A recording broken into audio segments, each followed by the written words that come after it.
ಮುಡಾ ಹಗರಣ ನಮ್ಮ ರಾಜ್ಯ ಕಂಡ ಅತ್ಯಂತ ದೊಡ್ಡ ಹಗರಣ.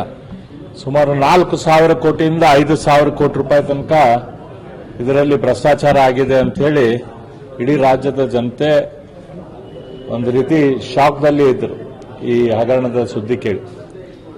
ಇವತ್ತು ಅದರ ವಿರುದ್ಧ ಆ ಹಗರಣದಲ್ಲಿ ಆದಂತ ವಿಷಯಗಳ ಬಗ್ಗೆ ಮುಖ್ಯಮಂತ್ರಿಗಳ ಕುಟುಂಬನೂ ಕೂಡ ಅದರಲ್ಲಿ ಇನ್ವಾಲ್ವ್ ಆಗೈತೆ ಅನ್ನೋದಕ್ಕೆ ನಮ್ಮ ರಾಜ್ಯಪಾಲರಿಗೆ ಏನು ಒಂದು ಕಂಪ್ಲೇಂಟ್ ಹೋಗಿತ್ತು, ಆ ಕಂಪ್ಲೇಂಟಿನ ಮೇಲೆ ರಾಜ್ಯಪಾಲರು ಕೂಲಂಕುಷವಾಗಿ ಕಾನೂನು ತಜ್ಞರನ್ನ ಮತ್ತು ಬೇರೆಯವ್ರನ್ನೆಲ್ಲರನ್ನೂ ವಿಚಾರ ಮಾಡಿ ಇವತ್ತು ಪ್ರಾಸಿಕ್ಯೂಷನ್ಗೆ ಅದು ಪರ್ಮಿಷನ್ ಕೊಟ್ಟಿದ್ದಾರೆ. ಇದು ನಮ್ಮ ರಾಜ್ಯದ ಕಾನೂನು ಏನೈತಿ, ಈ ಭೂಮಿಯ ಕಾನೂನು ಏನೈತಿ, ಈ ಭೂಮಿಯ ಕಾನೂನಿಗೆ ಸಿಕ್ಕಂತ ಜಯ ಅಂತೇಳಿ ನಾನು ಹೇಳಕ್ಕೆ ಇಚ್ಛಪಡ್ತೇನೆ. ಯಾಕಂದ್ರೆ ಉಪ್ಪು ತಿಂದವ ನೀರು ಕುಡಿಯಲೇಬೇಕು, ತಪ್ಪು ಮಾಡಿದರೆ ಅದಕ್ಕೆ ಶಿಕ್ಷೆ ಆಗಲೇಬೇಕು.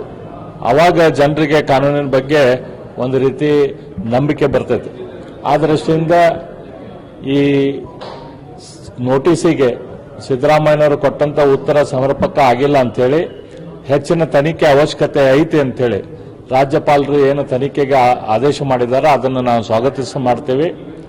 ನಾವು ಭಾರತೀಯ ಜನತಾ ಪಕ್ಷದ ವತಿಯಿಂದ ಎಲ್ಲ ಶಾಸಕರು ಇದೇ ಸೋಮವಾರದಂದು ಗಾಂಧಿ ಪ್ರತಿಮೆಯ ಮುಂದೆ ನಮ್ಮ ನಾಯಕರಾದ ಶ್ರೀ ಅಶೋಕ್ ಅವರ ನೇತೃತ್ವದಲ್ಲಿ ಅಲ್ಲಿ ಒಂದು ಹೋರಾಟವನ್ನು ನಾವು ಮಾಡ್ತೀವಿ.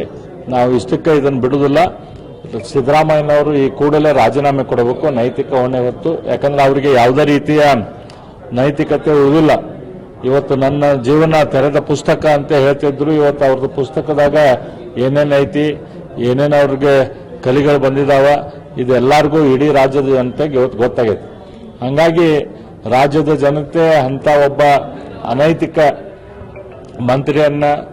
ಮುಖ್ಯಮಂತ್ರಿಯನ್ನ ಆ ಸ್ಥಾನದಲ್ಲಿ ನೋಡಕ್ಕೆ ಇಚ್ಛೆ ಪಡುವುದಿಲ್ಲ. ಮತ್ತು ಕಾಂಗ್ರೆಸ್ ಪಕ್ಷ ಇವತ್ತೊಂದು ರಾಷ್ಟ್ರೀಯ ಪಕ್ಷ.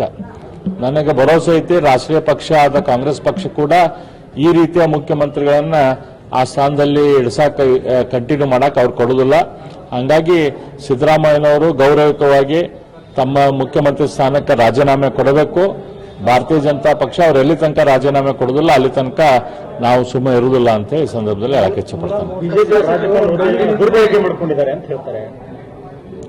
ನೋಡ್ರಿ, ಇದು ಯಾವುದೇ ರೀತಿಯ ದುರ್ಬಳಕೆ ಇಲ್ಲ. ಹಿಂದೆ ಐತಲ್ಲ ಯಡಿಯೂರಪ್ಪನವ್ರ ವಿರುದ್ಧ ಕಂಪ್ಲೇಂಟ್ ಬಂದಾಗ ಆಗಿನ ರಾಜ್ಯಪಾಲರಾದ ಹಂಸರಾಜ್ ಭಾರದ್ವಾಜ್ ಅವರು ಯಾವುದೇ ನೋಟಿಸನ್ನು ಕೂಡ ಅವ್ರು ಕೊಟ್ಟಿದ್ದಿಲ್ಲ.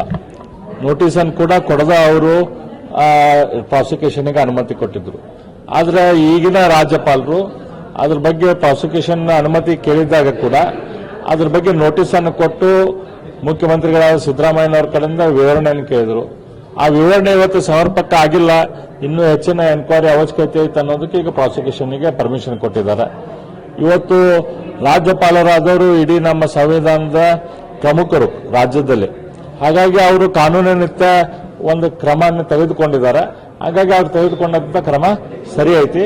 ಕಾಂಗ್ರೆಸ್ ಪಕ್ಷದವರು ಈಗ ಅವ್ರಿಗೆ ಅನಿವಾರ್ಯವಾಗಿ ಅವ್ರು ಹೇಳ್ಬೇಕಾಗ್ತೈತಿ, ಅವ್ರು ಹೇಳ್ತಾರ. ಆದ್ರೆ ಅವರು ತಪ್ಪು ಮಾಡಿದ್ದು ಇವತ್ತು ಕೇವಲ ಕಾಂಗ್ರೆಸ್ ಪಕ್ಷದವರಿಗೆಲ್ಲ ಇಡೀ ರಾಜ್ಯದ ಜನತೆಗೆ ಅವರು ಭ್ರಷ್ಟಾಚಾರ ಮಾಡಿದ್ದು ಗೊತ್ತೈತಿ. ಈ ಹಿಂದೆ ಬಿಜೆಪಿ ಸರ್ಕಾರ ಇದ್ದಾಗ ಕೂಡ ಮೊಟ್ಟೆ ಹಗರಣ ಆಗಿರ್ಬೋದು, ಸಾಕಷ್ಟು ಇದೆ, ಅದನ್ನು ಕೂಡ ಇನ್ನೂ ಕ್ಲಿಯರ್ ಆಗಿದೆ. ಅದ್ರ ಬಗ್ಗೆನೂ ಎನ್ಕ್ವೈರಿ ಮಾಡಲಿಲ್ಲ. ಇವ್ರದೇ ಸರ್ಕಾರ 15 ತಿಂಗಳಿಂದ ಕಾಂಗ್ರೆಸ್ ಸರ್ಕಾರನೇ ಐತಿ. ಅದ್ರ ಬಗ್ಗೆ ಎನ್ಕ್ವೈರಿ ಮಾಡಬೇಕಿತ್ತು, ಎನ್ಕ್ವೈರಿ ಯಾಕೆ ಮಾಡಿಲ್ಲ? ಮಾಡ್ಲಿ, ಈಗಾದ್ರೂ ಮಾಡ್ಲಿ, ನಾವೇನ್ ಬೇಡ ಅನ್ನೋದಿಲ್ಲ. 6 ತಿಂಗಳ ಸಮಯಾವಕಾಶ ಕೊಡಿ. ಬಿಜೆಪಿ ಜೆಡಿಎಸ್ ಅರ್ಧ ಜನ ಶಾಸಕರು ಜೈಲಲ್ಲಿ ಇರ್ತಾರೆ ಅಥವಾ ಬೇಲಲ್ಲಿ ಇರ್ತಾರೆ. ಅಲ್ರಿ, ನಾವು ನಿಮ್ಗೆ 15 ತಿಂಗಳ ಟೈಮ್ ಕೊಟ್ಟಿದ್ದೀವಲ್ಲ, 6 ತಿಂಗಳ ಯಾಕೆ? 15 ತಿಂಗಳಿಂದ ನೀವು ಅಧಿಕಾರದಾಗ ಇದೀರಿ, ಮತ್ತೆ ಮುಂದೆ ನೀವು ಅಧಿಕಾರದಾಗ ಇರ್ತೀರಿ. ನೀವೆಲ್ಲ ಈಗ ನಾವೇನ್ ಹೇಳ್ತೀವಿ, ಕಾಂಗ್ರೆಸ್ ಪಕ್ಷದ ನೀವು ಎಲ್ಲರೂ ರಾಜೀನಾಮೆ